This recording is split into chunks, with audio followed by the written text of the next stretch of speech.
Usa ka 28 anyos nga dunay special need na apil sa pagkasunog sa ilang balay sa sitio Laguna, Barangay Bulacau ning Dakbayan sa Sugbo. Suma pa sa igsuon sa biktima, adunay sila'y nadunggan nga buto gikan sulod sa ilang panimay.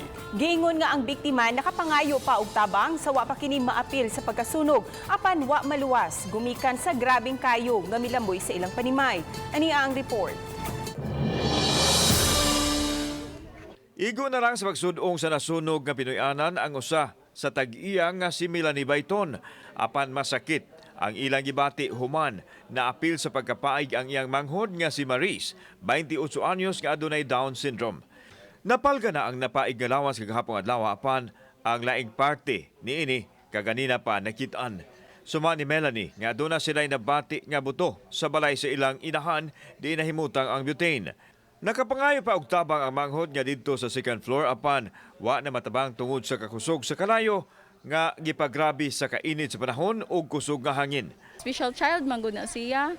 Unya naama siya sa taas permi magstay niya. Dili man na siya jud ingon permi nga naog-naog. Ang sunog minamoy usab sa kasikbit nga duha ka mga Pinoyanan. Apil sa nasunog ang masakinan nga anaa giparking duol sa dapit nga wa makuha. Di na man nagsugod ang kuan, brag buto sa ilawom sa balay sa mama sa sofa ba. Kay dos andanas man siya. Samtang gitan-aw pas ka bombiruhan ang posibleng hinungdan sa sunog. Kini ang unang sunog nga nahitabo nini nga pagtimaan sa Fire Prevention Month. Kauban si Marlon Milgaso, ako si Alan Domingo. Balitang Bisdak.